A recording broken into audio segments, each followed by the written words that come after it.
hum stops. That constant, white noise vibration that has held me in suspension for hours simply evaporates, leaving behind a silence so sudden it feels like a physical weight lifting from my shoulders. The cabin air, previously recycled and dry, seems to hang motionless now, waiting for the seal to break.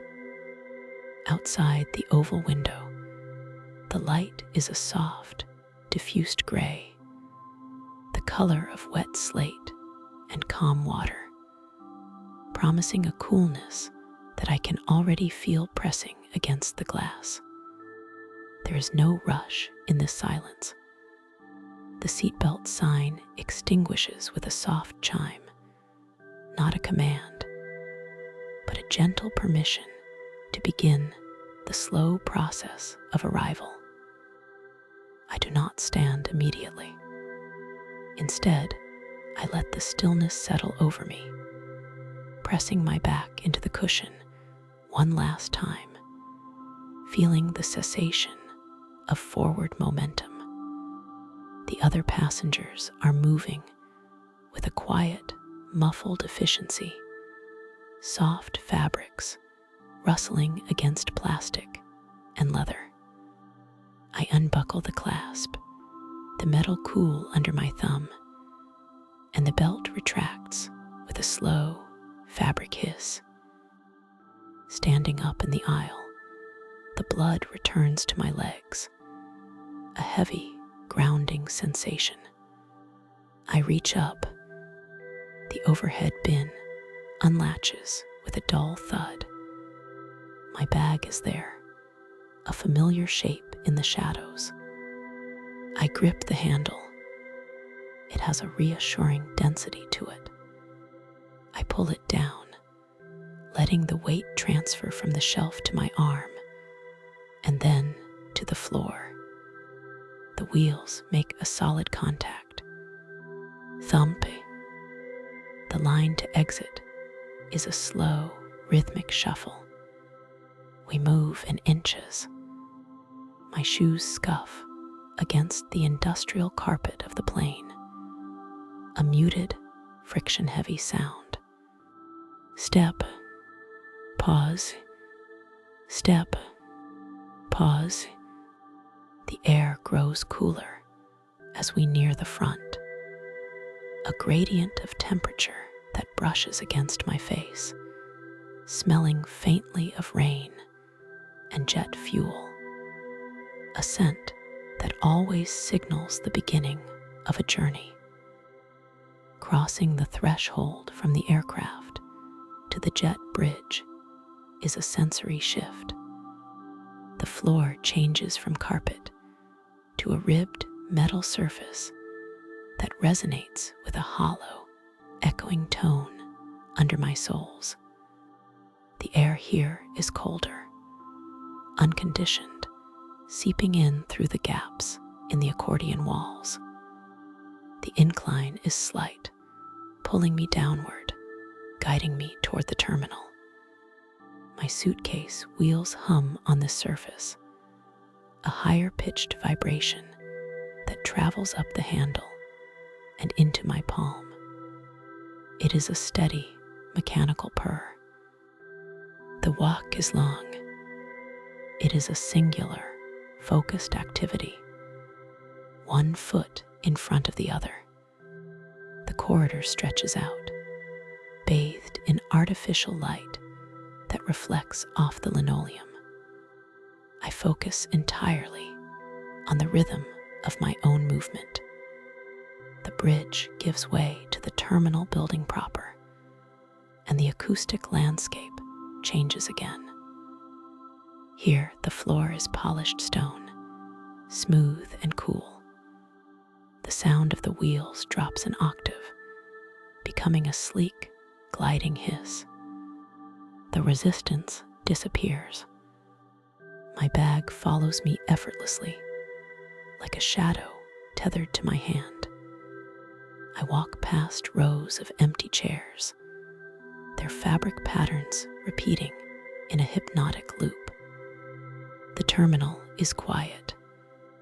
It feels intimate, less like a transit hub and more like a library after hours.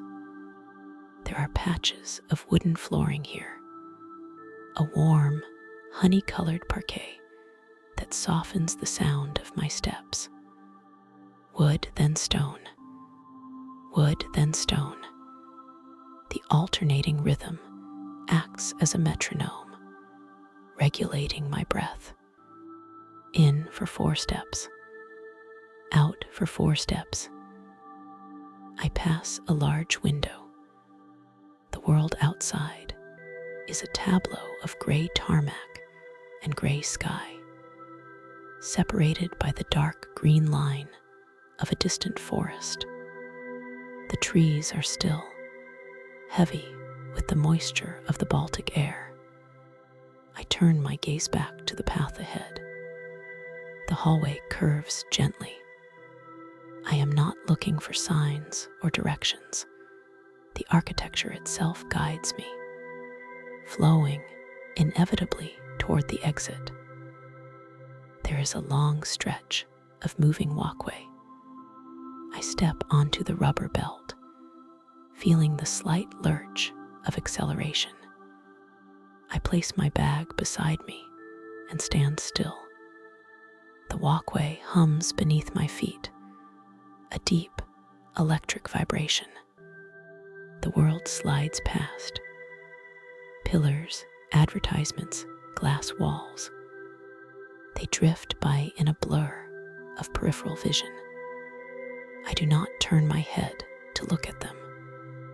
I simply exist in this corridor of motion, being carried forward without effort. It is a moment of suspension, a pause between the flight and the city. The rubber handrail moves at the exact same speed as my body, a synchronized, endless loop. Stepping off requires a small, conscious adjustment of balance. The floor becomes stationary again. Tile this time, small hexagonal tiles that create a rapid, staccato clicking sound under the suitcase wheels. Click, click, click, click. It is a rapid texture, like the sound of rain on a hard surface. The handle vibrates in my hand, a micro massage against my palm. I switch hands, the leather grip warm from my skin, and continue. The baggage claim area is vast and hollow.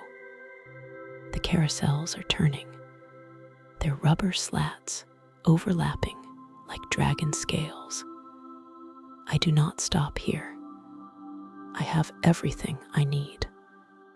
I walk through the green channel, the doors sliding open automatically with a pneumatic sigh.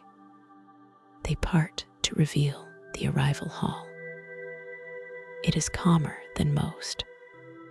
There is no chaotic wall of noise, just a gentle murmur of greetings, the rustle of coats, the soft squeak of rubber soles on polished floors. I weave through the small crowd, finding a path of least resistance. The floor here is a darker stone, absorbing the light. My reflection is a vague shadow moving beneath me.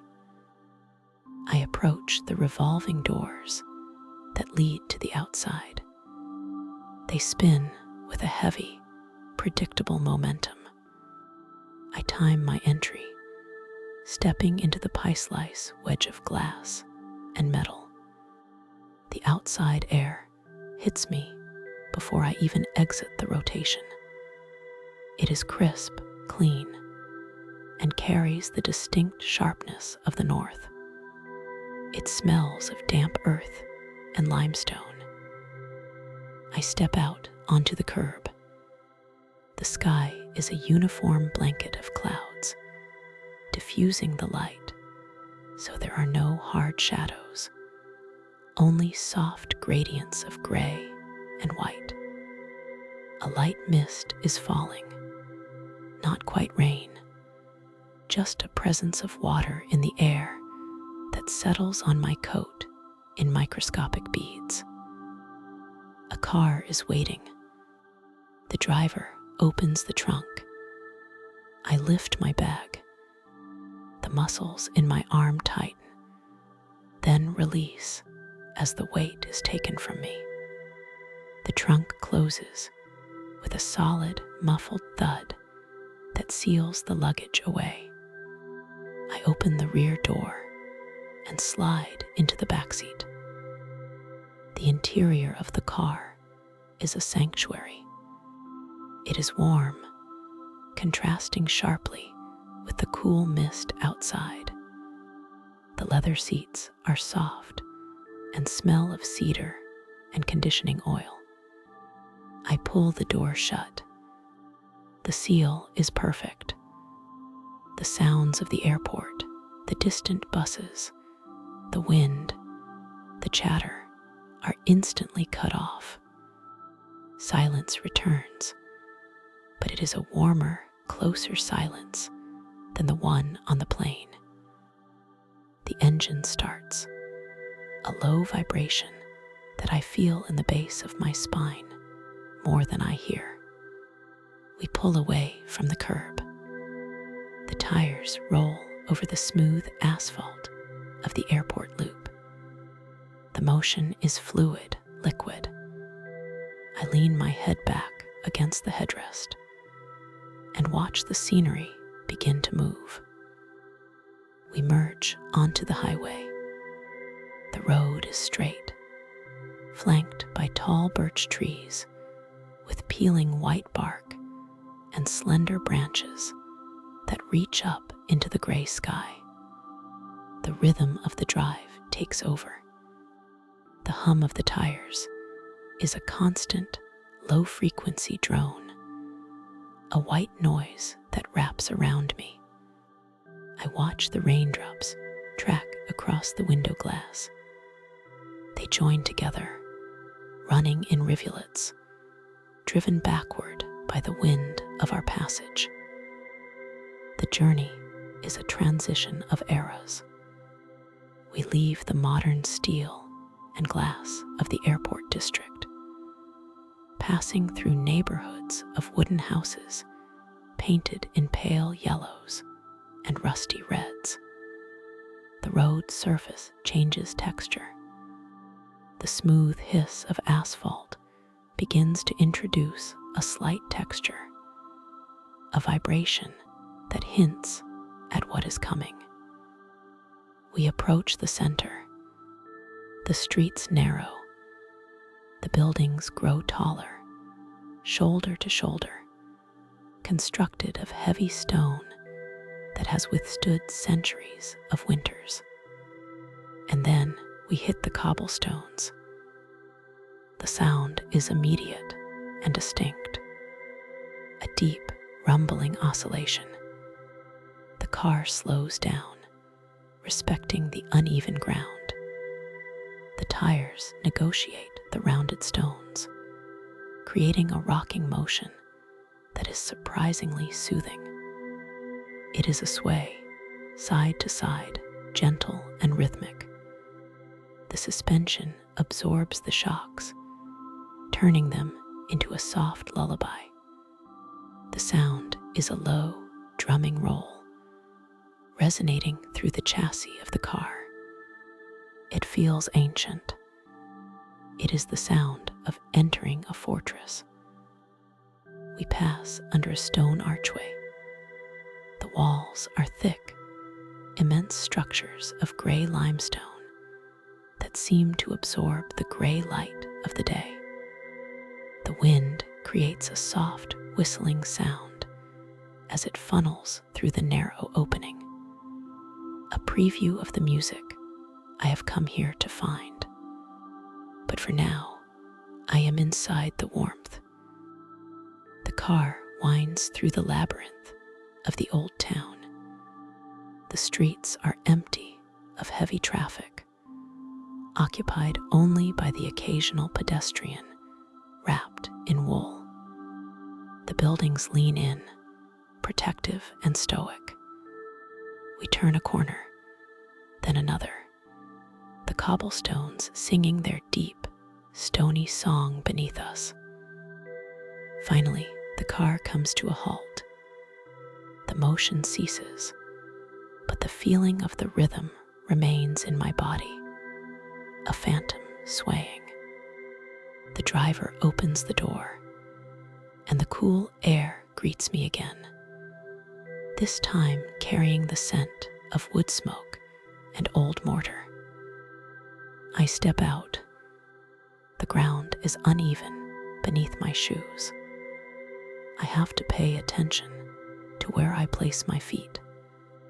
The stones are slick with the mist, rounded by time and millions of footsteps. I accept my bag. The wheels rattle loudly on the stones here, a chatter that echoes off the high walls of the narrow street. I decide to carry it. I lift the bag, holding it close to my body. It is heavy, but the weight feels good, an anchor connecting me to the present moment. The building in front of me is tall, with a facade of pale stucco and a heavy, dark wooden door. There is no electronic keypad, no sliding glass. There is a brass handle, polished to a shine by years of use, and a large iron lock. I take the key I was given. It is heavy, cold metal, with complex teeth. I slide it into the keyhole. The mechanism is stiff. I apply pressure, turning it clockwise. I feel the tumblers shift inside, heavy blocks of metal moving into place. Clunk. The bolt slides back. I push the door open. It is heavy, requiring my shoulder to move it. It swings inward on silent hinges, revealing a small, dimly lit vestibule. I step inside and push the door closed behind me. The latch clicks, sealing out the wind and the dampness. The silence here is total. It is the silence of thick stone walls that have held stillness for hundreds of years. The air inside is warm and smells faintly of beeswax and lavender.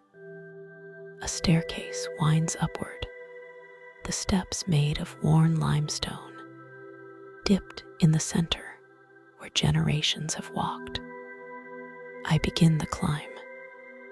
My footsteps are soft scuffs on the stone. I count them. 1, 2, 3. The banister is wood, smooth and dark, guiding my hand. I reach the second floor.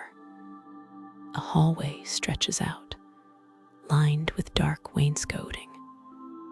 My room is at the end. The number is painted on the wood in gold leaf. 24. I unlock this door, the mechanism smoother, lighter than the main entrance. The room is a cavern of comfort. The ceiling is low, supported by thick wooden beams that traverse the width of the space. The walls are plastered white, reflecting the soft light from a lamp that has been left on for my arrival. There is a deep window set into the thick outer wall, a cushioned nook that looks out over the rooftops. I set my bag down on a woven rug. The tension in my arm releases. I do not unpack fully. Not yet. I simply unzip the main compartment, the sound loud in the quiet room. I take out a sweater and drape it over the back of a velvet armchair. The bed is large, dominated by a heavy duvet covered in crisp, white linen. I walk over to it. The floorboards creak gently, a domestic, welcoming sound. I sit on the edge of the mattress. It is firm but yielding. I run my hand over the sheet. The linen is cool to the touch, textured and substantial. I take off my shoes, placing them side by side near the door. My socks relish the softness of the rug. I stand up and walk to the window. The glass is cold. Outside, the twilight is deepening. The gray sky is darkening to a bruised purple. The streetlights below are flickering on, casting pools of warm, amber light onto the wet cobblestones. I can see the outline of a watchtower in the distance, its conical red roof silhouetted against the clouds. I can hear the wind now, just faintly. It is brushing against the stone face of the building, a low, breathy sigh that rises and falls. It is the sound of the city breathing. I turn away from the window and move back to the bed. I pull back the heavy duvet. The sheets beneath are pristine. I slide into the bed, the linens rushing to meet my skin with a refreshing coolness that quickly begins to warm. I pull the duvet up to my chin. The weight of it is significant, pressing me down into the mattress, grounding me. My head settles into the pillow. It is soft, allowing me to sink in deep. I close my eyes. The journey plays back in my mind in reverse fragments. The cobblestones, the highway, the airport floor, the clouds, the silence. My breathing slows, matching the imagined rhythm of the wind outside. The room is safe. The walls are thick. The world is outside, and I am here, held in the center of the stone. I let my muscles unclench, starting from my toes, moving up my legs, my back, my shoulders. The tension drains away into the mattress. I listen to the room, the faint tick of a heater, the settling of the floorboards, the hush of the air. It is a stillness that feels earned. The day is done. The travel is finished. I am exactly where I need to be. I let the image of the watchtower fill my mind, standing strong against the Baltic wind, and I let myself drift toward the sleep that waits for me in the quiet dark. The gray cobblestones of the lower town give way to the rising incline of the hill. It is a slow, deliberate ascent, leaving the noise of the modern streets behind in layers. The air grows cooler here, sharper, carrying the scent of salt water from the harbor and the damp, mineral smell of wet limestone. Ahead, the great defensive circuit rises like a cliff face carved by human hands. A ribbon of gray stone encircling the hill, broken only by the rhythmic spacing of the horseshoe towers. My boots find purchase on the uneven ground. The path winds upward, flanked by trees that have lost their leaves, their bare branches scratching at the low, heavy sky. There is no sunlight today, only a diffuse pearl gray illumination that softens the edges of the world. It is the kind of light that makes the stone look soft, almost porous, absorbing the day rather than reflecting it. Reaching the base of the wall feels like stepping into a shadow that has held its ground for 800 years. The limestone blocks are massive, rough-hewn, and pitted by centuries of rain and ice. I place a gloved hand against the surface. The cold seeps through the fabric instantly, a deep, abiding chill that speaks of the stone's density. It is not an empty cold, but a solid one, a presence that pushes back against the warmth of the living. A narrow wooden staircase clings to the side of the masonry, leading up to the patrol path. The steps are steep, demanding a slow, rhythmic climbing pace. One foot rises, then the other, the wood groaning softly under the shifting weight. With every step, the horizon expands. The red-tiled roofs of the lower town begin to flatten out, transforming from towering peaks into a textured carpet of burnt orange and terracotta. At the top of the stairs, the covered walkway stretches out in both directions. This is the defensive gallery, a long corridor sheltered by a high, sloping roof of red tiles, open on the inner side to the town, but walled off against the world outside. The floor is made of thick wooden planks, worn smooth and gray by countless patrols. They are laid with small gaps between them, allowing slivers of the world below to be seen, glimpses of wet grass and dark earth. I turn north, following the curve of the wall. The wind is stronger here. It buffets the outer face of the fortifications, seeking entry through the arrow slits and embrasures.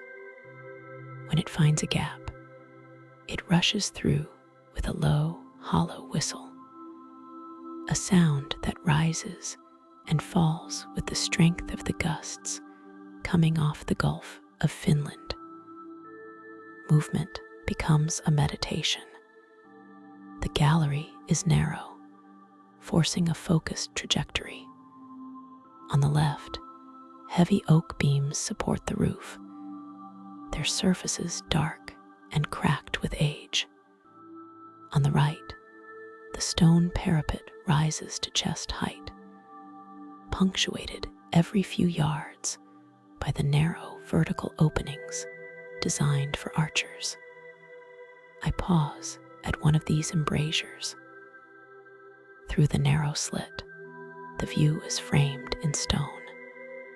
The Gulf of Finland lies in the distance, a flat sheet of steel gray water merging with the sky at a horizon line that is barely visible.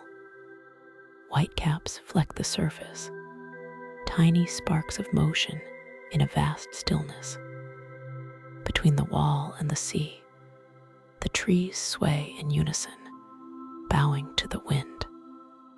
The air rushing through the slit is concentrated, a focused stream of cold that hits my face with surprising force. I turn away from the view and continue the patrol.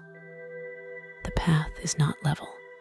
It rises and falls with the terrain beneath the wall, connected by short flights of 3 or 4 wooden steps. The rhythm of the walk changes constantly. Flat stride, step down, flat stride, step up. It requires attention, keeping the mind tethered to the immediate physical reality of the motion. Ahead, the first tower looms. It bulges outward from the wall, a semicircular expansion of stone. Inside, the space widens. The floor changes from wood to stone flags. The air inside the tower is still, protected from the direct assault of the wind, though the sound of it remains, a constant rushing noise like a distant river. I do not linger here, passing through the shadowed archway on the far side to rejoin the wooden gallery. The section of wall leading toward the Kaljala Tower is longer, a straight run of fortification that offers a hypnotic repetition of sensory input. The roof beams pass overhead in a steady cadence. Dark wood, gray sky, dark wood, gray sky. The visual rhythm matches the auditory rhythm of boots on planks. There is a profound sense of isolation here. The town below is visible, but silent. Chimney smoke rises in thin, pale columns, dissipating quickly in the breeze. The sounds of traffic or voices are swallowed by the wind and the mass of the stone. Up here, there is only the immediate environment: the wood, the limestone, the air, and the gray light. I settle into a pace that requires no thought. The walkway extends forward, a tunnel of texture and shadow. The act of walking takes over, becoming the primary mode of existence. The planks beneath my feet are not uniform. Some are wide and warped, bowing slightly in the center. Others are narrow and firm. The sound of my footsteps varies with each board. A deep, resonant thud, a higher, drier creak, a solid, muted tap. It creates a complex, aleatoric music, a melody of friction and weight. I keep my hands in my pockets, shoulders hunched slightly against the draft. The wind is a physical substance here. It does not just blow, it occupies the space. It swirls around the pillars, eddies in the corners, and flows along the floorboards like water. I can feel the pressure of it against my legs, a gentle but persistent resistance to every step. The path curves gently to the left. The repetition of the architecture is soothing. Vertical beam, horizontal rail, diagonal brace. Vertical beam, horizontal rail, diagonal brace. The pattern repeats for 100 yards, then 200. It is a visual mantra, clearing the mind of clutter. There is nothing to process, nothing to analyze. There is only the geometry of the defense. I focus on the gaps between the floorboards. Through them, the ground below seems miles away, though it is only 40 feet. The drop is obscured by shadows and the blur of motion. The gaps flicker past, hypnotic flashes of darkness. My breathing settles into a slow, deep rhythm, syncing with the stride. Inhale for 3 steps. Exhale for 3 steps. The cold air fills my lungs, crisp and clean. It tastes of impending snow, a metallic sharpness that wakes the senses. The gallery seems to stretch on forever, a suspended bridge to nowhere. The light outside is beginning to shift, the flat gray deepening into a bruised purple as the afternoon wears on. The shadows inside the walkway lengthen, stretching out from the pillars to bar the path with stripes of darkness. I pass another arrow slit.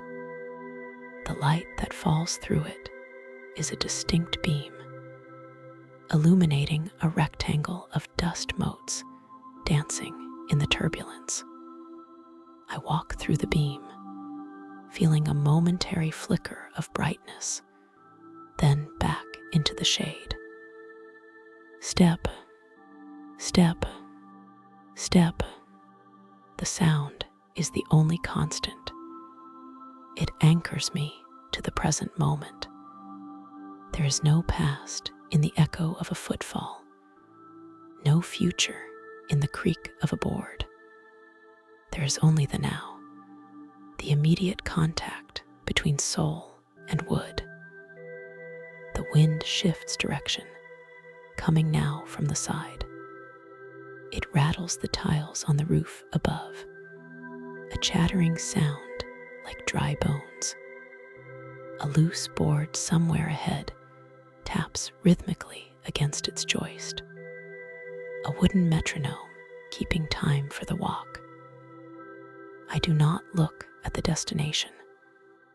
I look only at the 10 feet of path directly ahead. The grain of the wood flows like water, knotted and swirly.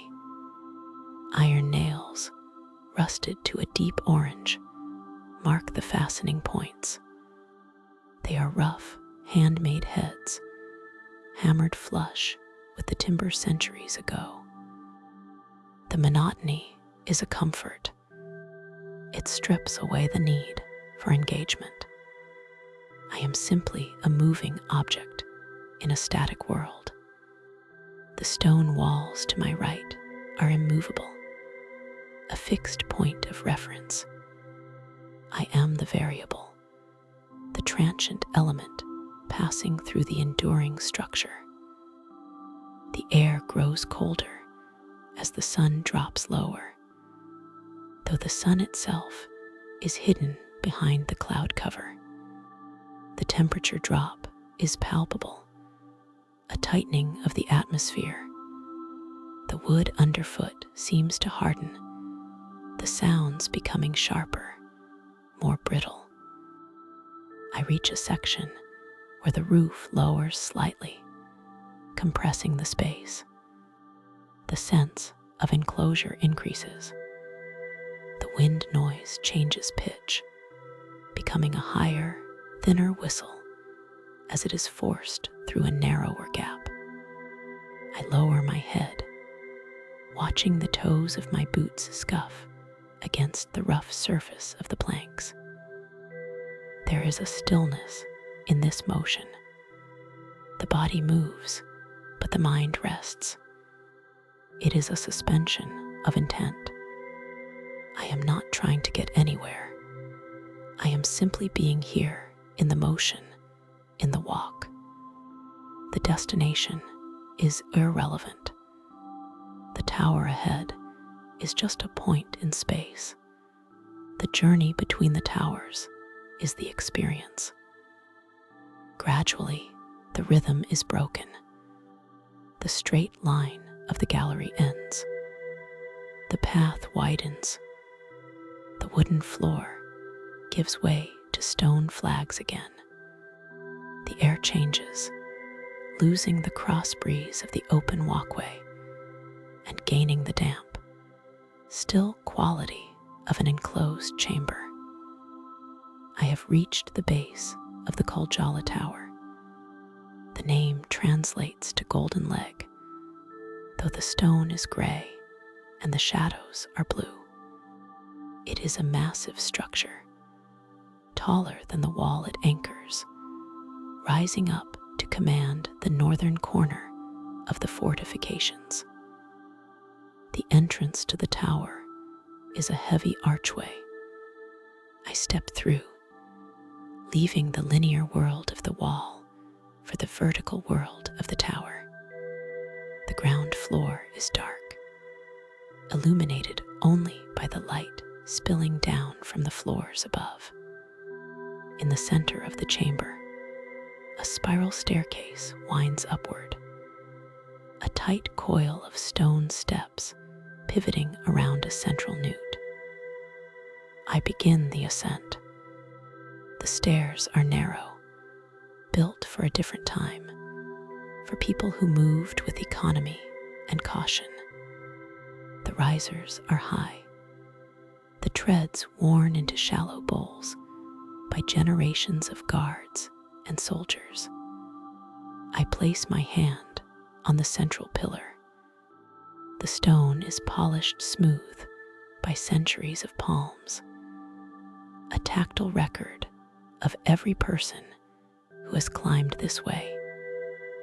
The climb is a tight spiral. With every full rotation, a small window offers a brief, flashing view of the world outside. First, the tree trunks, then the tops of the branches, then the roof of the wall I just walked, then the red tiles of the lower town. It is a stop-motion ascent, the view fragmenting and reassembling with every turn. The air inside the stairwell is still, but it carries the acoustic signature of the wind outside. It hums. The entire tower acts as a resonator, picking up the vibrations of the gale battering its exterior and translating them into a low-frequency thrum that can be felt in the chest as much as heard. I pass the second level, an empty chamber with 3 arrow slits. I do not stop. My goal is the summit, the highest chamber where the walls are thinnest and the connection to the sky is most direct. The stairs steepen near the top. The light grows dimmer, turning the deep amber of dusk. The gray sky outside has finally surrendered to the approaching night, bleeding into a deep, rich indigo. I emerge into the topmost chamber of the Kuljala Tower. It is a circular room, high-ceilinged and vast. The floor is made of wide, sturdy timbers. The walls are pierced by large arched openings, unglazed and open to the elements. This is the crown of the tower, the point of maximum exposure. The wind here is not a draft, it is a presence. It funnels through the northern arch, swirls around the center of the room, and exits through the southern opening. It creates a vortex of air that feels almost solid. I walk to the center of the room and stop. This is the sub-goal: to stand perfectly still, to become a static object in the center of the resonance. I close my eyes. The visual world disappears, leaving only the auditory landscape. The tower is singing. It is not a single note, but a chord.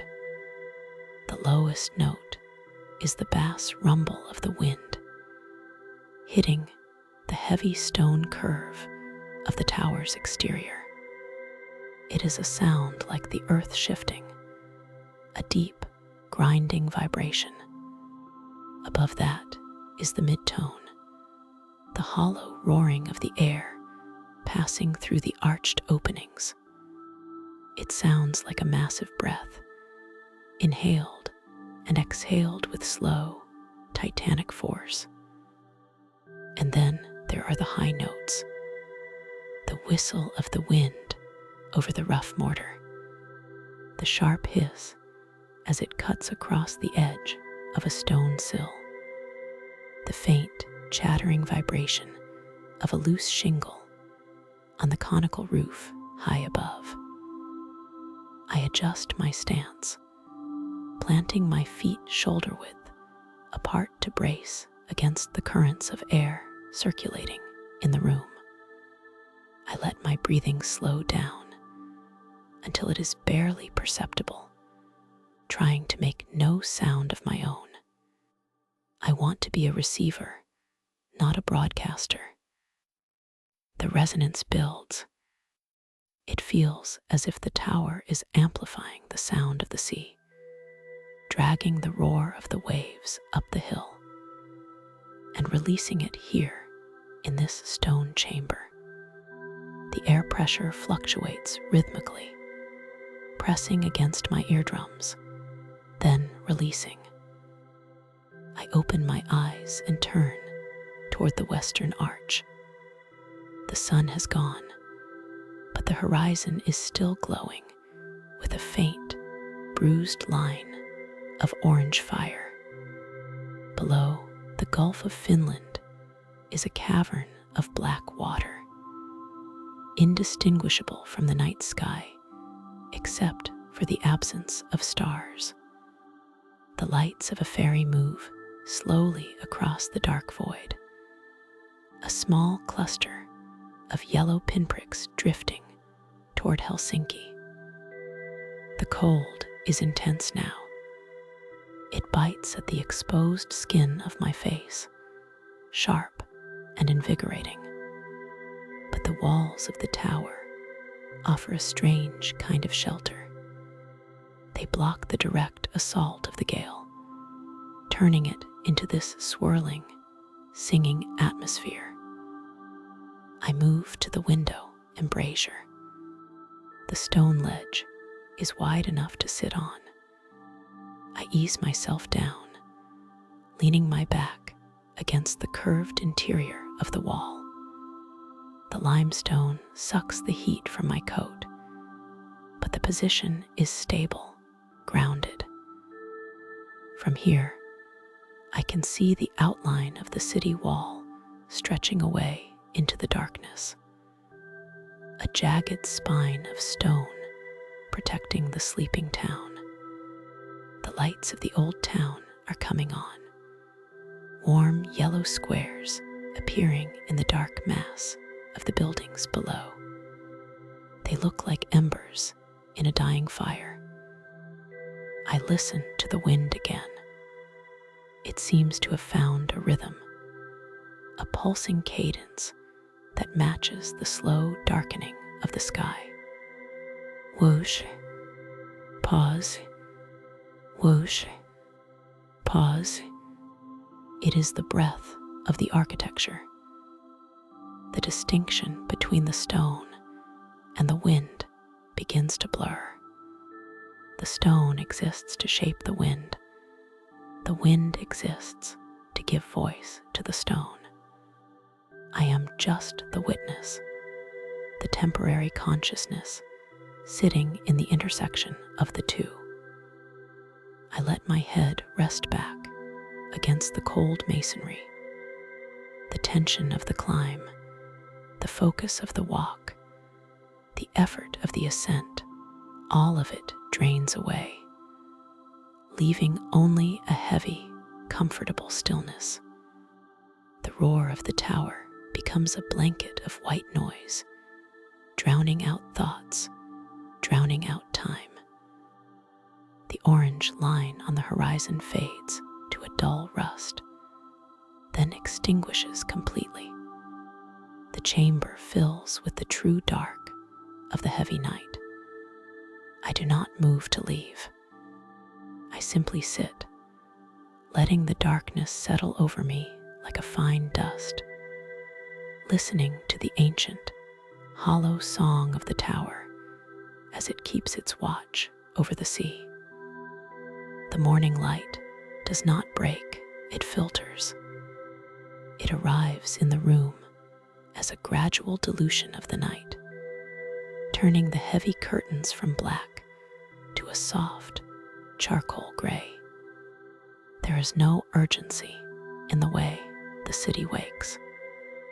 The silence here is not empty, but thick, composed of centuries of settled dust and stone that has ceased to settle. I leave the warmth of the bed and the room behind. The air in the hallway is cooler, carrying a faint, dry scent of old timber and limestone. Outside, the streets are still reclaiming their color from the dawn. The sky is a sheet of pale parchment, unwritten and expansive, hanging low over the terracotta roof tiles. My destination requires no map. It is a place of narrowing perspectives, a corridor of stone known as St. Catherine's Passage. To reach it, the path winds away from the wide market squares and the open facades of the merchant houses. The streets constrict. The buildings lean inward, as if sharing secrets across the cobblestones. A large stone archway marks the threshold. Passing beneath, it feels like stepping through a heavy curtain. The sounds of the wider city, the distant hum of a delivery truck, the chime of a clock tower are instantly dampened. They do not vanish, but they lose their sharp edges, becoming nothing more than a low, rhythmic vibration in the ground. Here, the alley stretches forward, a canyon carved from limestone. The walls rise high on either side, rugged and uneven, their surfaces a patchwork of different eras. Large, rough-hewn blocks sit atop smaller, smoother stones, bound together by mortar that has hardened into something resembling bone. Overhead, the sky is sliced into a ribbon of white by the high walls. Spanning the gap between the buildings are the fly buttresses. They are the ribs of the alley, great arcs of masonry that leap from one wall to the other. I tilt my head back to trace their lines. They are not merely structural, they are sculptural in their heaviness. The sun has just begun to clear the eastern rooftops, and its angle is shallow. This creates the first sub-goal of the morning, the observation of the rhythmic shadow patterns. The light hits the upper edge of the first buttress. It casts a long, distinct bar of darkness against the opposing wall. Because the buttresses are spaced at regular intervals, the shadows replicate this spacing. A bar of light, a bar of dark, a bar of light, a bar of dark. I move slowly down the center of the passage. The cobblestones here are large and uneven, rounded by the passage of countless feet over hundreds of years. They demand a slow pace. Each step requires a moment of negotiation, a finding of balance before weight is transferred. As I walk, the shadows shift. The sun is climbing, imperceptibly fast in the cosmic sense, but slow to the eye. The bars of shadow on the wall seem to stretch downward, reaching for the ground like fingers. The contrast is sharp. The lit stone is a warm, creamy beige, glowing with stored solar heat. The shadowed stone is cool, leaning toward blue and violet. There is a visual cadence to it. I pause under the third arch. The shadow here is thickest. It falls directly across a small, barred window set high in the wall. The iron bars of the window add a second layer of geometry, a grid within the larger stripe of shade. Movement resumes. The rhythm of the walk syncs with the rhythm of the architecture. Step, look up at the arch. Step, look down at the shadow. Step, feel the cool air that stays trapped in the lower third of the alley. The wind acts differently here. In the open squares, it gusts and swirls. In this channel, it is funneled. It flows in a steady, unidirectional stream, pressing gently against my back, urging me deeper into the passage. It carries a scent that is specific to this place: damp earth, cold stone, and a faint, metallic tang of iron. On the left side of the alley, the wall is not a simple barrier. It is a gallery of fragments. Attached to the rough surface are huge slabs of stone, remnants of the old Dominican monastery. These are tombstones and markers, pulled from the floor of a sanctuary that no longer exists in its original form. I stop to examine one. It is taller than I am. The surface is eroded, the limestone pitted by rain and frost. Yet the carving remains. A crest, a name in Latin, a date that speaks of the 17th century. The stone is cold to the touch. It does not feel dead. It feels dormant. It holds the chill of the night, long after the sun has risen. The texture of the wall changes as I progress. The rough, untreated blocks give way to sections that have been plastered and whitewashed long ago, the lime peeling away to reveal the gray skeleton beneath. Now, the second objective calls for attention. Somewhere along this north wall, in the perpetual shade cast by the taller buildings, thrives a specific colony of moss. It is not the thin, dry lichen that clings to the sunny spots. This is something richer. I scan the base of the wall where it meets the cobblestones. The dampness is more pronounced here.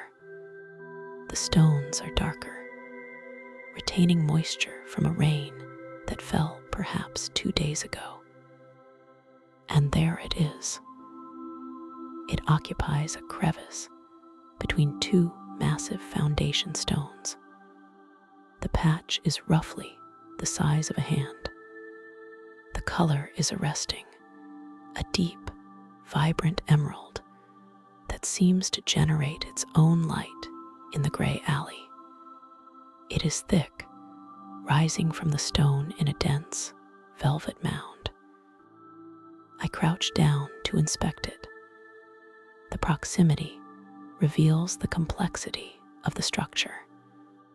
It is not a single flat surface, but a forest of tiny, thread-like stems, each capped with a microscopic capsule. They are packed so tightly together that they form a unified cushion. I extend a finger and brush the surface.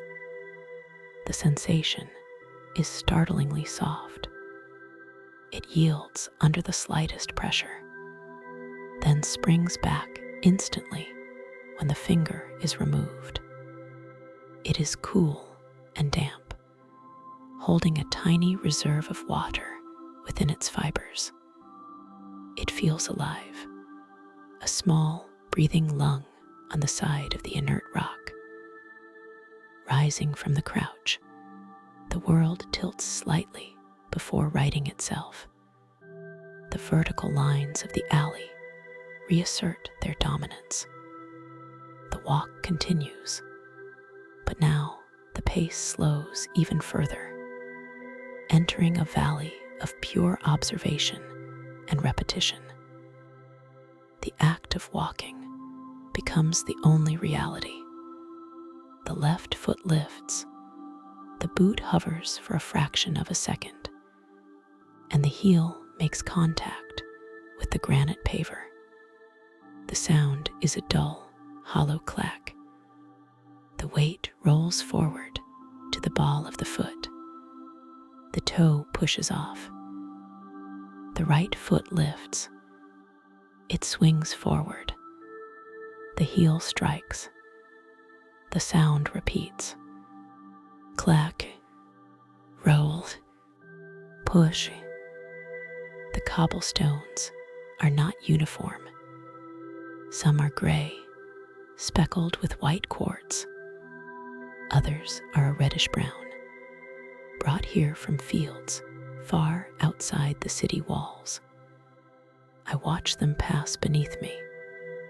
1, 2, 3 gray stones. 1 brown stone. A patch of grit.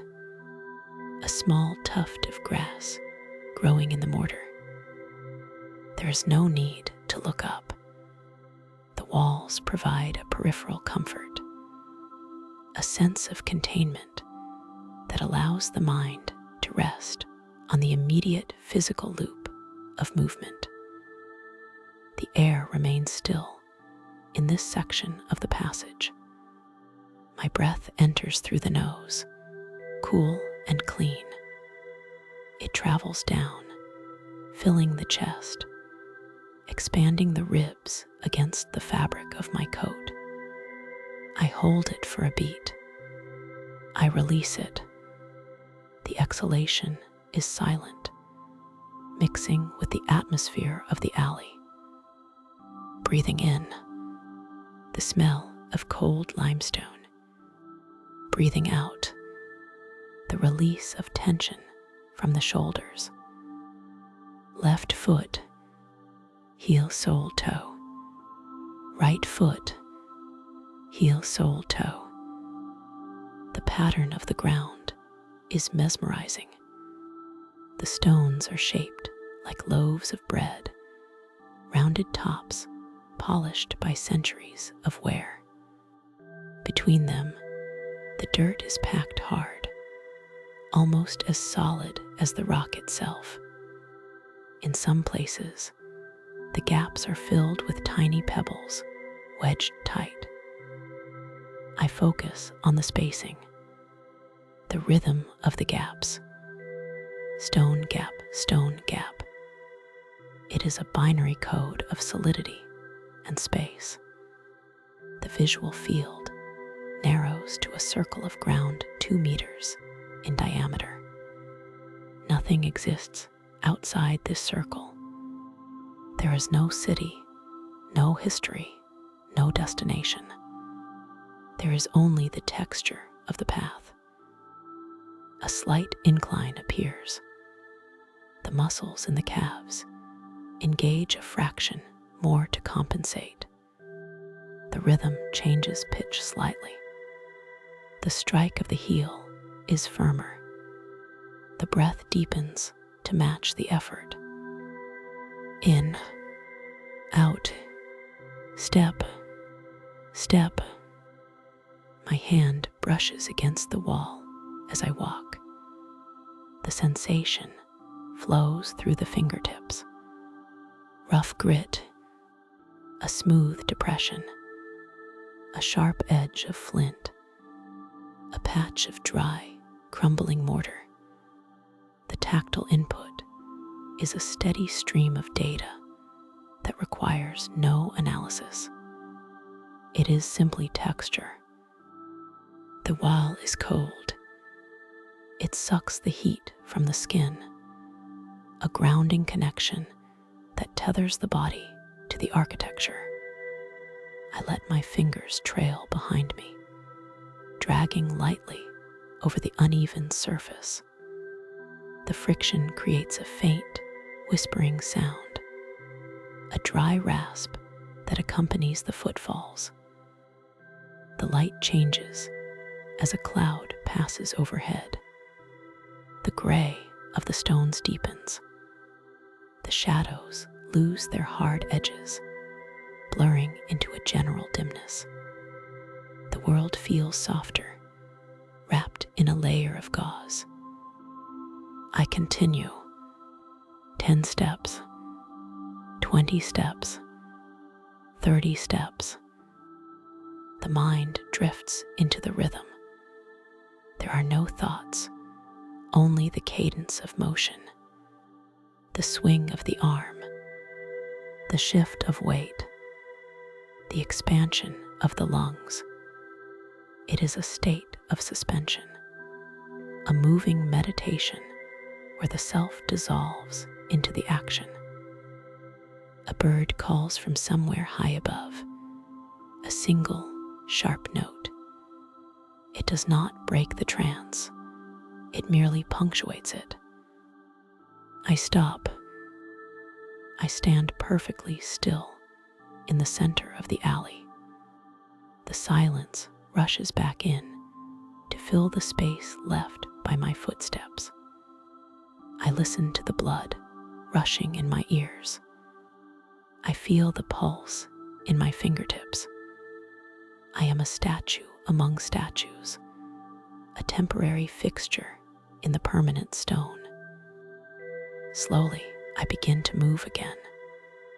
The rhythm restarts. Lift, place, roll, push. The texture of the wall under my hand changes again. It becomes smoother, the blocks larger. We are approaching the section where the Dominican monastery fragments are most dense. The valley of monotony begins to ascend, bringing with it a return to specific focus. The wall opens up into a series of recesses and portals. These are the entrances to chambers that have been sealed or repurposed. Leftovers from the complex that dominated this quarter in the 13th century. I approach a particularly deep portal. It is recessed into the wall, framed by a series of stepped arches that retreat inward, creating a sense of depth and perspective. The stone here is dark, almost black in the shadows of the overhang. I step into the semicircle of the doorway. The air here is noticeably colder, trapped in the stone alcove. The sounds of the alley are muffled even further. It is a hushed, private space. The carving around the doorframe draws the eye. It is intricate, a vine-like pattern that winds its way up the columns. I lean in close. The carver's tool marks are still visible, tiny parallel grooves where the chisel chipped away the limestone 700 years ago.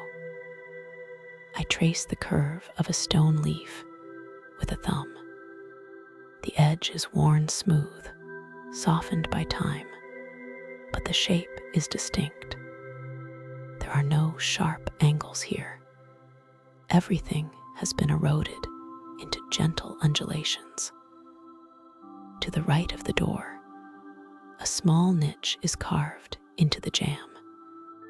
It is empty now, a hollow space shaped like a teardrop. Perhaps it once held a candle or a vessel for holy water. Now it holds only a small drift of dust and a single dried oak leaf that has blown in from the courtyard. I place my hand into the niche. The stone inside is rougher, protected from the polishing touch of passers-by. It feels raw. The sensation is grounding, a direct link to the interior of the wall. Moving back from the portal, I turn my attention to the ground again. The paving here is different. Large, flat slabs of limestone replace the cobblestones. They are gravestones, repurposed as paving. The inscriptions are worn, almost flat, faint whispers of letters that appear only when the light hits them at a specific angle. I walk over them with care. The surface is slicker than the cobblestones. The sound of the boots changes from a clack to a dull thud. The alley widens slightly at the far end, opening into a small courtyard area before joining the next street. Here the light is brighter. The sun has climbed high enough to flood this wider space. But I do not leave the passage yet. I turn back to look the way I came. The perspective is reversed. The fly buttresses now curve away from me, a rhythmic procession of arches retreating into the shadows. The light falls on their opposite sides, revealing textures that were hidden on the approach. There is a stone bench set against the wall, shielded by the overhang of a balcony. It is a simple slab of granite resting on 2 blocks.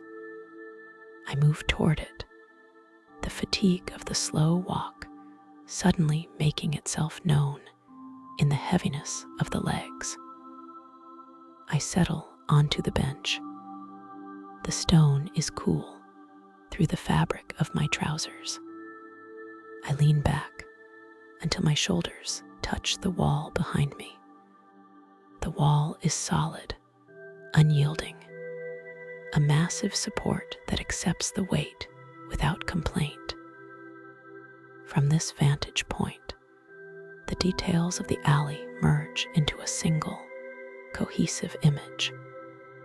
The gray of the walls, the emerald of the moss, the black bars of the shadows, they all blend together.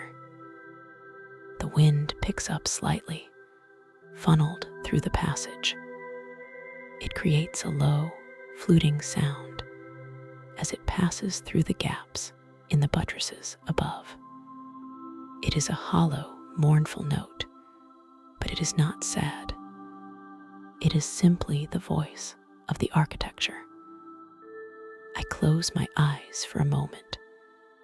The visual world disappears, leaving only the auditory and the tactile. The wind on the face, the cold stone against the back, the smell of dust and damp earth. I listen to the city breathing. Far away, a siren wails, but it is faint, a minor thread in the tapestry. Closer, the sound of a door closing, the flutter of wings. Opening my eyes, I focus on the sky above the arches. It is a brilliant, piercing blue now, scrubbed clean by the wind. A single white cloud drifts across the narrow strip of visible atmosphere. It moves slowly, changing shape as it goes, stretching out, dissolving at the edges. I watch it until it is gone, absorbed into the blue. The day is fully awake now, but here in the passage, the morning lingers. The shadows have shifted, shortening as noon approaches, but the quality of the silence remains. I rest my hands on my knees. The fabric of the denim is rough against the palms. I keep them there, grounding myself. There is no rush to move, no rush to find the next landmark. The walls of St. Catherine's Passage hold the time, slowing it down, keeping the world at bay. I take a deep breath, tasting the limestone air one more time. The chest rises, falls. The body settles deeper into the bench. The rhythm of the breath matches the rhythm of the wind in the arches. A slow, steady pulse that carries the moment into a quiet, drifting stillness. The incline of the short leg street is a familiar friction beneath the soles of my boots.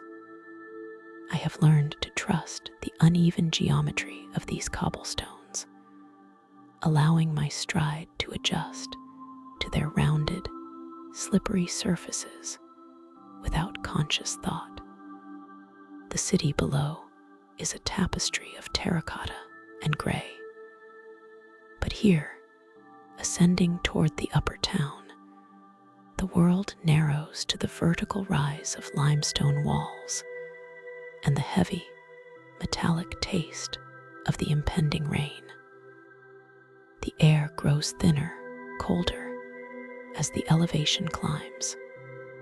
Sounds from the market square dissolve into a muted hum, filtered out by the density of the fortifications.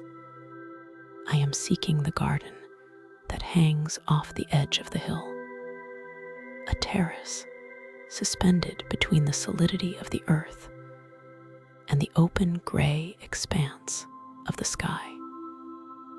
Passing through the iron gate, the Danish king's garden opens up not as a park, but as a balcony overlooking the lower town. The ground is a mix of gravel and stone, crunching softly underfoot. Ancient trees, their trunks gnarled and thick with moss, stand like sentinels, their branches stripped bare by the season, creating a skeletal lattice against the clouds. Standing near the parapet are the 3 bronze monks. They are larger than life, towering figures cast in dark, weathered metal. They have no faces. Their hoods are pulled forward, creating caverns of shadow where countenances should be. I approach the first figure. The bronze is cold, radiating a chill that seeps through the air inches before I even touch it. I do not touch it. I simply stand within its shadow. The sculptor has captured the heavy drape of wool in rigid metal. The folds of the monk's robe cascade down to the gravel, pooling around invisible feet. There is a stillness here that feels heavy, as if the statues anchor the garden to the hill, preventing it from sliding down into the bustle of the city below. The wind moves through the garden, but it seems to break against these dark forms, parting around them like river water around a boulder. I move to the edge of the wall. The view stretches out spires, red roofs, the distant line of the harbor, but my attention is drawn back to the stone structure bordering the garden. The stable tower anchors the corner of the wall. It is a formidable cylinder of masonry, its surface pockmarked by centuries of weather and war. At its base sits a heavy wooden door. This is my first destination, not to enter, but to witness. I settle against the rough limestone of the adjacent wall. The stone presses into my shoulder, a solid, unyielding support. The air here smells of damp mortar, and the faint, metallic scent of the iron hinges that bind the tower door. I wait. Time in this garden moves at the speed of the drifting clouds. A few tourists wander past, their voices low, respectful of the atmosphere, but they do not linger near the tower. They look at the view and move on. I remained. My eyes trace the grain of the tower door. It is oak, perhaps, or something equally dense, darkened almost to black by age and oil. The iron straps that reinforce it are thick, studded with rivets the size of apples. Rust has bloomed in the crevices of the metal, a bright orange oxidation against the dark wood. Minutes pass. The wind picks up, rattling the bare branches of the trees, but the door holds its silence. I adjust my stance, shifting my weight from one foot to the other, letting the rhythm of my breath slow to match the stillness of the stone. Then it happens. A custodian from the museum approaches from the inside. I hear the muffled, heavy thud of a latch lifting, a sound deep within the throat of the tower. The door begins to move. It does not swing easily. It fights the air. The hinges, massive and ancient, release a sound that is less a squeak and more a groan. It is a low, resonant vibration, the sound of iron grinding against iron, heavy with the weight of the wood it supports. The noise starts as a deep bass rumble and climbs to a high, harmonic strain as the door reaches its apex. It is the voice of the tower, a complaint of mechanics and age. The custodian steps out, props the door with a wedge, and retreats. The door settles against the stop with a final, heavy clunk. The vibration seems to hang in the air for a moment longer, a ghost of sound, before the wind sweeps it away over the wall.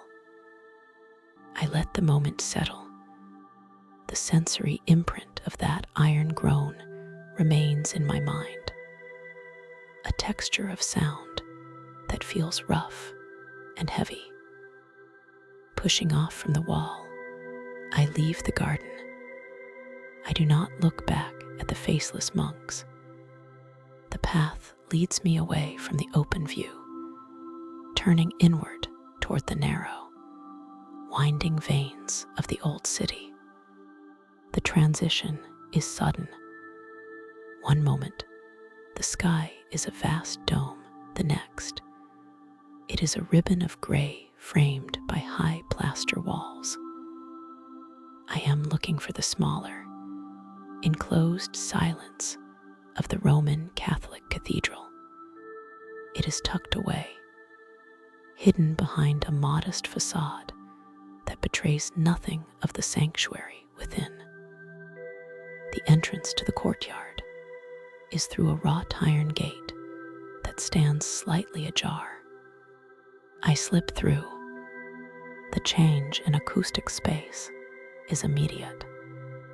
The city noise is severed, replaced by a dense, hollow quiet. To reach the inner courtyard, I must navigate a long, covered passage. This is the valley between the worlds.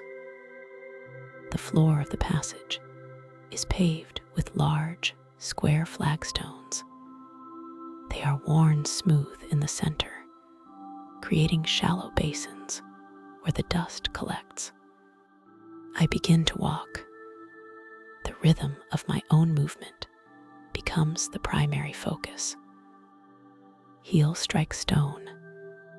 The sound is a dull, flat clip that echoes briefly off the ceiling before dying. Toe pushes off. The leather of my boot creaks softly. Heel strikes stone. The walls of this corridor are white, textured with a rough plaster that catches the dim light filtering in from the far end. There are memorial plaques set into the walls at regular intervals. I do not stop to read them. I treat them as visual markers, dark rectangles of marble and granite that float in the periphery of my vision as I pass. 1 step, 2 steps, 3 steps. The air here is still. It holds a constant temperature, immune to the wind outside. It smells of old paper, candle wax, and the mineral scent of cold stone. I focus on the sensation of movement, the sway of my coat against my legs, the slight swing of my arms. The corridor turns at a right angle. The light changes from the gray of the street to a softer, diffused amber emanating from a lantern hanging further down. I continue. The pacing is hypnotic. There is no destination in my mind, only the act of traversing this stone tunnel. I notice the imperfections in the floor, a crack running diagonally across a gray tile, a slight difference in height between 2 stones that my foot registers and adjusts for. The mortar lines are dark, creating a grid that stretches out ahead of me. My breathing is steady. Inhale for 3 steps. Exhale for 3 steps. The sound of my breath is loud in the confined space, a soft, rushing noise that mixes with the footfalls. The passage widens slightly. Along one wall, a wooden bench sits empty. I pass it. The grain of the wood is visible, even in the dim light. Swirls of brown and amber. I continue. There is a window on the left, high up, covered in grime. It admits a pale, rectangular beam of light that illuminates a section of the opposite wall. Dust motes dance in this beam, suspended in the stagnant air. They swirl in slow, chaotic orbits, disturbed only by the wake of my passing. I watch them for a moment, keeping my pace steady before they drift behind me. The corridor seems to stretch, elongating in the silence. It is a tunnel of neutrality. No demands are made here. No decisions are required. There is only the forward motion, the predictable solidity of the floor, the unchanging white of the walls. I reach a section where the ceiling lowers. The acoustic quality shifts, becoming more intimate, more dampened. The echo of my boots shortens, snapping back to me almost instantly. I feel the closeness of the architecture, a protective weight pressing down. A heavy wooden door stands to my right, leading into the church nave, but I ignore it. My path lies straight ahead, toward the archway that leads to the open air of the inner courtyard. The light at the end of the tunnel grows brighter. It is not the harsh glare of the sun, but the soft, shadowless illumination of an overcast afternoon. The texture of the floor changes from smooth flagstones to rougher, weathered pavers as I near the exit. I slow my pace. The transition from the corridor to the courtyard must be gentle. I let my momentum fade, step by step, until I am standing at the threshold. The courtyard is a square of silence carved out of the city. High walls on all four sides block out the wind and the noise. The buildings surrounding this space are old, their facades climbing 3 stories high, dotted with windows that are dark and reflective. Vines, currently brown and dormant, cling to the brickwork, tracing intricate, vein-like patterns up toward the roofline. In the center of the space sits a small stone fountain. It is circular, modest in design, with a single spout rising from the middle. I move toward it. To the side of the fountain, placed against the southern wall, is a simple stone bench. This is the second destination.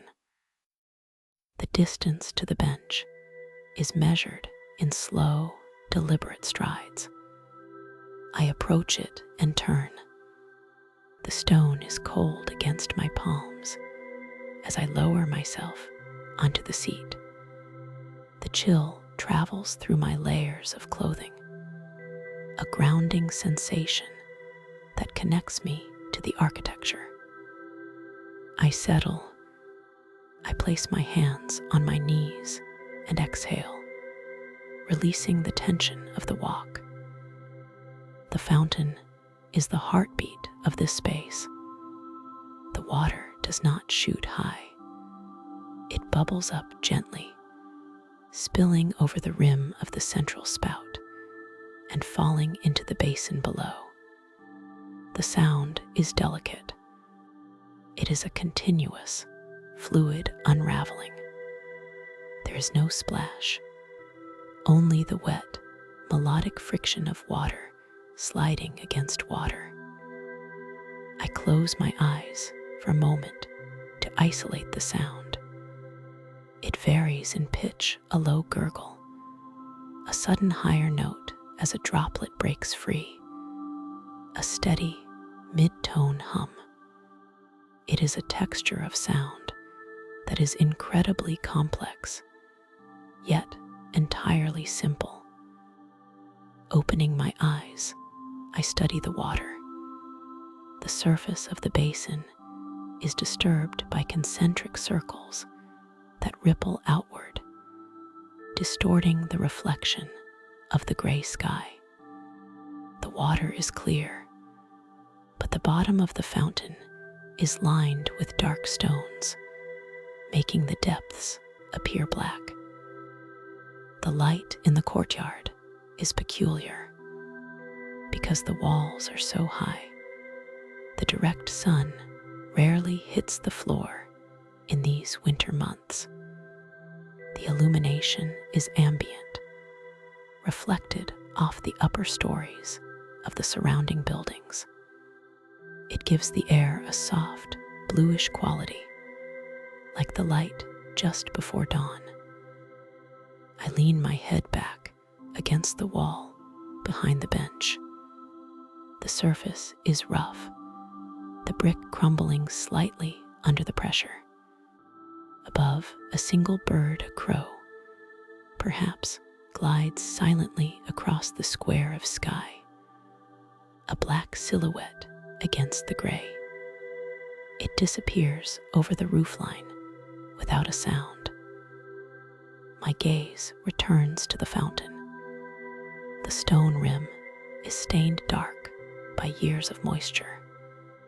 Patches of green moss cling to the north side of the base, vivid and velvet-like against the gray masonry. The silence here is different from the silence in the corridor. It is expansive. It feels held, protected by the vertical rise of the buildings. It is a silence that has weight. I watch a single drop of water detach itself from the spout. It falls. It strikes the surface. A tiny crown of water rises and collapses in the span of a heartbeat. Then another, and another. The repetition is soothing. It demands nothing. It simply is. The air begins to grow colder as the afternoon wears on. The light shifts, deepening in the corners of the courtyard, drawing shadows out from the base of the walls. The blue quality of the air intensifies, turning toward indigo. I do not move to leave. The cold is not uncomfortable. It is merely another texture, like the roughness of the brick or the sound of the water. I pull my coat tighter, wrapping the warmth of my body against the chill. Across the courtyard, a light turns on in one of the windows. It is a warm, yellow rectangle, a sudden contrast to the cool tones of the twilight. It does not break the spell, it deepens it.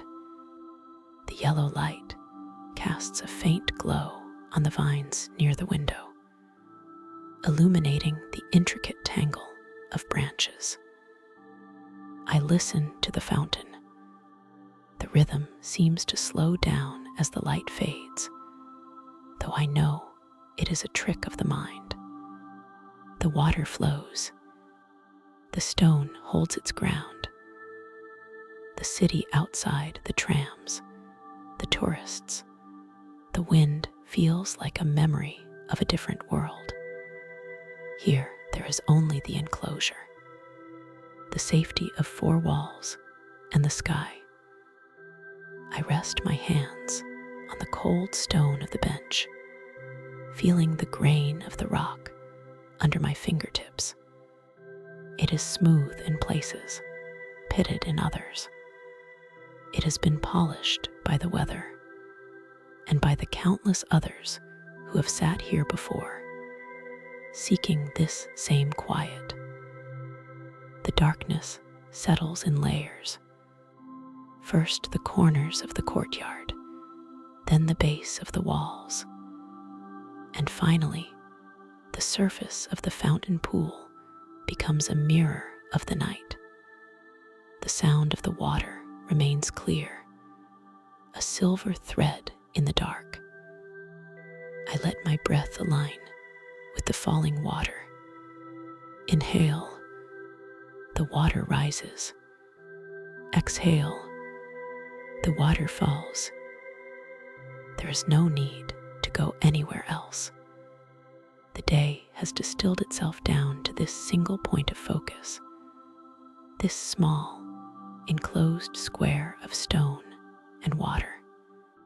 The world has stopped spinning, resting on the axis of this quiet courtyard. I remain on the bench, a motionless figure in the gathering dark, watching the last of the light dissolve into the water. The morning air in Tallinn holds a specific kind of stillness, a suspended breath between the fading night and the waking city. It is a gray, soft atmosphere that seems to wrap around the stone towers like a heavy wool blanket. I step out into the street, closing the heavy door behind me. The latch clicks into place, a singular metal sound that marks the beginning of the journey. Today, the path leads upward and outward. The goal is not the bustling market square or the cafes with their warm scents of cardamom and coffee, but the perimeter, the stone belt that has hugged this city for centuries awaits. Specifically, the eastern stretch where the Helleman Tower stands.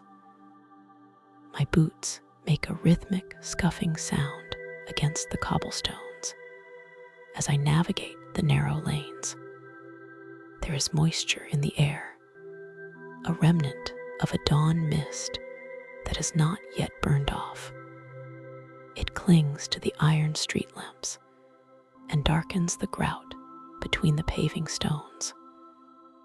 Approaching the eastern side of the old town, the sheer verticality of the defense wall becomes the dominant feature of the landscape. It rises, a curtain of gray limestone, punctuated by red-tiled conical roofs. At the base of the Helleman Tower, the entrance is modest, a wooden staircase that spirals upward, promising a shift in perspective. I begin the climb. The stairs are steep, forcing a slow, deliberate cadence. With each step, the horizon line of the city drops slightly, revealing the hidden geometry of rooftops and chimneys. Reaching the top of the tower, I step out onto the gallery. This is the covered walkway that connects the towers. A 200-meter stretch of wooden planks hovering high above the ground. To my left, the stone parapet offers protection and a view of the modern city beyond. To my right, the red roofs of the old town tumble away like a cascade of terracotta.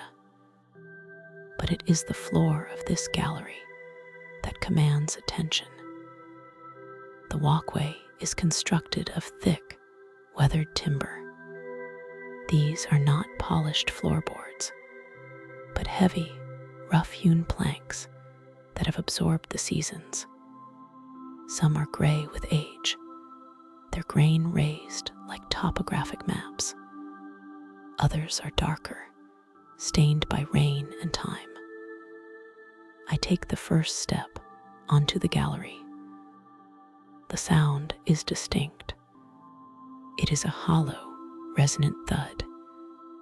Unlike the sharp clatter of stone, the wood absorbs the impact, returning a lower, softer vibration.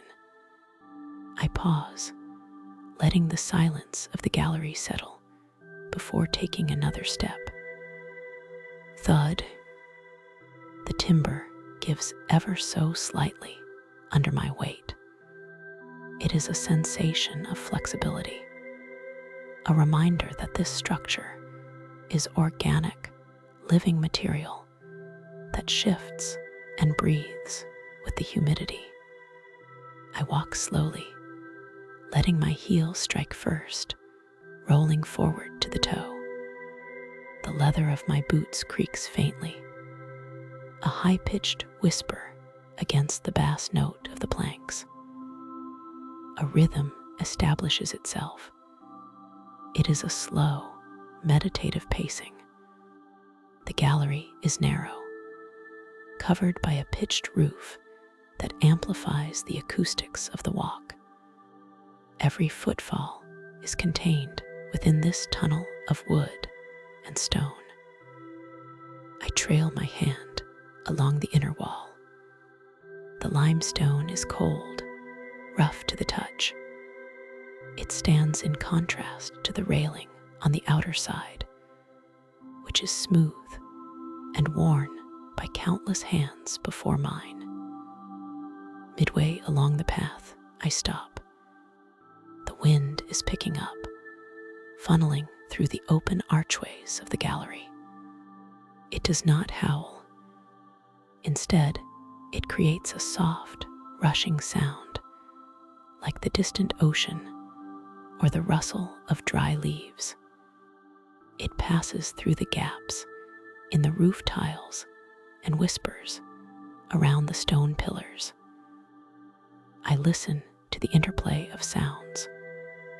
The wind is the constant, a steady backdrop of white noise. My movements provide the punctuation. I shift my weight, and a plank groans deep in its fibers. It is a sound of history, a complaint of old wood that has borne the weight of guards, soldiers, and wanderers for hundreds of years. Continuing forward, the gallery curves slightly, following the contour of the old city boundaries. The view through the arrow slits changes. I see a courtyard below, where a single tree stands, its branches bare and black against the gray gravel. A crow lands on a branch, silent and watchful. The end of the gallery approaches too soon. I linger at the final stretch, reluctant to trade the warm, organic resonance of the wood for the unforgiving hardness of the street below. I take 3 final steps, pressing down firmly, memorizing the feeling of the timber springing back, the dull, comforting sound of the impact. Descending the stairs on the far side feels like sinking back into deep water. The air at street level is heavier, stiller. I move away from the wall, the sound of the wooden planks fading from my immediate memory, replaced by the familiar solidity of cobbles. The route now turns toward the hill. Tumpia, the upper town, sits on a limestone plateau that rises sharply above the lower town. To reach it, I must navigate the incline. I approach the foot of the slope. The path ahead is a long, steady ascent enclosed by high walls. This is the passage that separates the 2 worlds of the city. I adjust my coat, securing the collar against the damp air, and begin the climb. This is the valley of effort. One step, then another. The incline is deceptive. It begins gently, a subtle rise that hardly demands a change in breath. But as the path curves, the gravity of the hill asserts itself. My pace slows. The rhythm of the walk changes from the casual stroll of the flatlands to the determined march of the ascent. There is nothing here but the walls and the road. To my left, the limestone is sheer and vertical, oozing moisture from the earth behind it.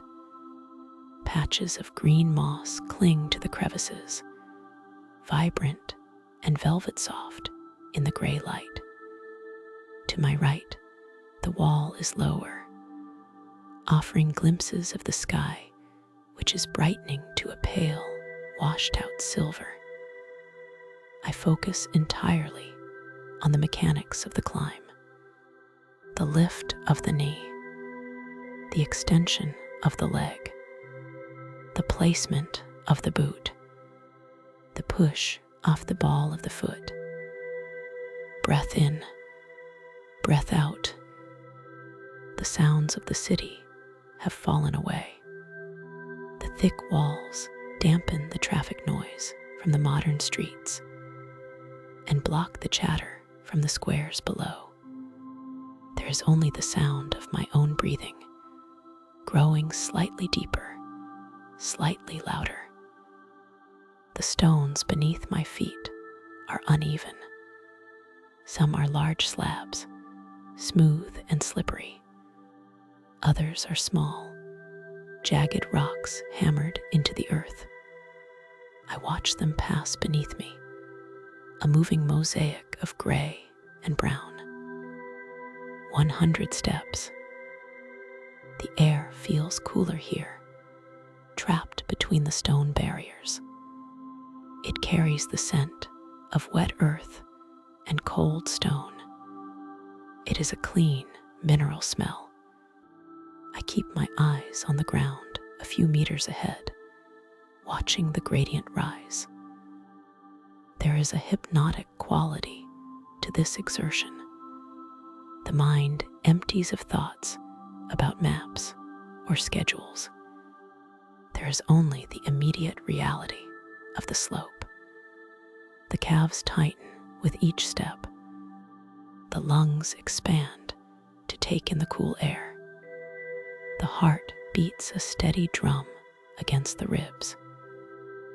I do not look at the top. I do not look back at the bottom. I exist only in the middle, in the act of rising. The walls seem to lean in, creating a tunnel of solitude. Occasionally, a drop of water falls from the overhang above, striking the stone with a sharp, clear tap. It is the only interruption in the rhythm. Step, breathe, step, breathe. The repetition becomes a comfort. It is a simple task with a clear purpose. Move upward, overcome the gravity. The texture of the wall to my left changes as I climb.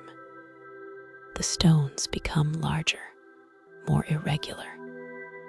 I reach out and brush my fingers against the surface. It is damp and gritty. The coldness of the rock seeps into my skin, a grounding sensation that connects me to the geology of the hill. I pause for a moment, not to rest, but to align my breathing. I stand still on the slope. My breath creates a small cloud of fog that dissolves instantly. The silence is profound. It is a heavy, thick silence that feels like pressure in the ears. Resuming the climb, the muscles in my legs have warmed. The movement feels more fluid now. I have found the pace that the hill demands, a slow, unwavering trudge that could continue for miles. The light above grows stronger. The shadows at the base of the walls shorten. The gray of the sky is shifting, hints of white breaking through the overcast layer. I count the steps in my head, not for the number, but for the cadence. 41, 42, 43. The path narrows slightly. The stones are worn smooth in the center, where centuries of travelers have walked, just as I am walking now. I aim my boots for these smooth depressions, following the invisible track laid down by history. It is a trance of motion. The world has shrunk to the width of this passage and the length of my stride. There is no destination, only the climb, the act of moving against resistance. Gradually, the incline begins to level out. The strain on the legs lessens. The horizon expands as the walls recede. I have reached the plateau. I let the momentum carry me forward, past the archway that marks the entrance to the upper town. The ground is flat now. My breathing slows, returning to a quiet, invisible rhythm. I stand at the edge of the upper square, letting the sensation of the climb dissipate, leaving behind a pleasant warmth in the limbs. The upper town is different. It is quieter, more spacious. The buildings here are grander, painted in pastel shades of pink and yellow, standing like nobility, looking down on the merchants below. I move toward the northern edge of the plateau. The destination is the Paculi viewing platform.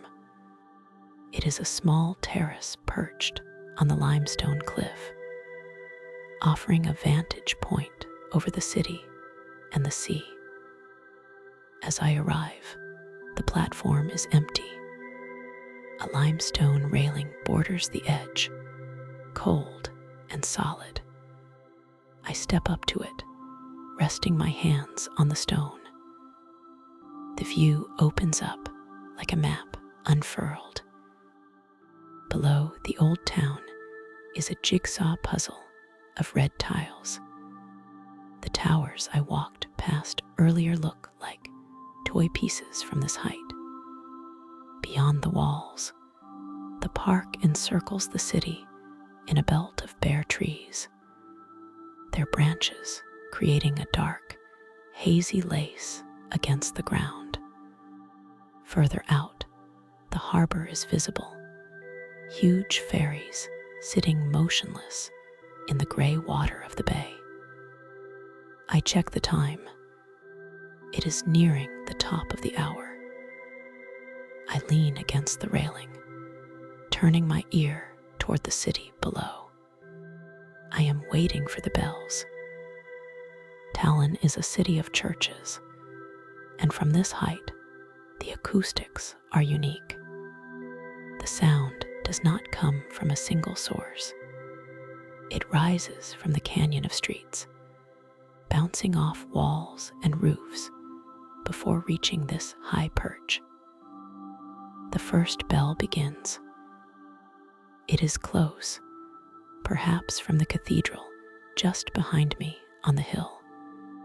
It is a high, clear strike. Ding. The sound hangs in the air, vibrating with a metallic clarity.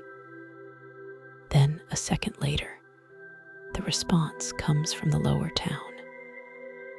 This sound is different. It is deeper, a heavy bronze note. Dong. But because of the distance, there is a delay.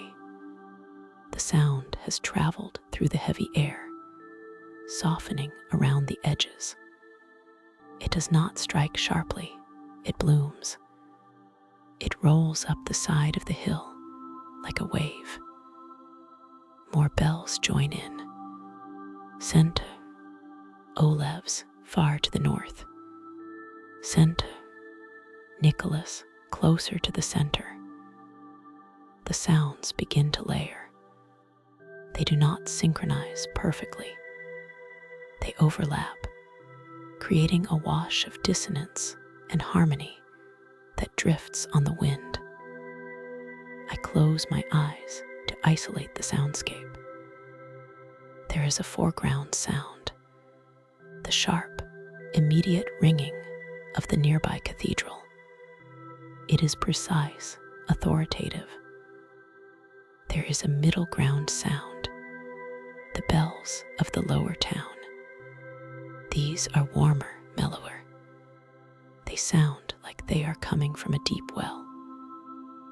And there is a background sound, the faint, almost imperceptible tolling of a church far in the suburbs, a ghost of a sound that is more felt than heard. The wind shifts, carrying the sound away, then bringing it back louder. The volume swells and fades, breathing with the atmosphere. It is a complex, three-dimensional chord that is being played by the city itself. I listen for the decay of the notes. After the hammer strikes the bronze, the hum lingers. With so many bells ringing, the air itself seems to be vibrating. It is a physical sensation, a gentle pressure against the chest. The ringing continues for a long minute. It is a celebration of time, a marking of the passage of the day. Then, one by one, the bells fall silent. The distant ones fade first, lost to the wind. Then the heavy bronze of the lower town gives its final, shuddering note. Finally, the cathedral behind me strikes one last time, the sound distinct and final. Silence rushes back in to fill the void, but it is not the same silence as before. It feels cleared, scrubbed clean by the vibration of the metal. I open my eyes. The light is changing. The afternoon has worn on, and the sun, which has been hidden behind clouds, finds a gap near the horizon. It is low, sitting just above the line of the sea. A wash of pale gold light floods across the view. It strikes the sides of the spires, turning the gray stone to amber. The red roofs ignite, glowing with a deep, saturated warmth. I watch the shadow of the hill stretch out across the lower town. It moves slowly, a dark tide rising up the walls of the distant towers.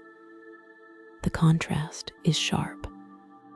The streets below are already in twilight, bathed in cool blue tones, while the weather vanes and crosses at the very tops of the spires catch the last brilliant fire of the sun. The seagulls wheeling in the air turn from gray to white as they catch the updraft into the light.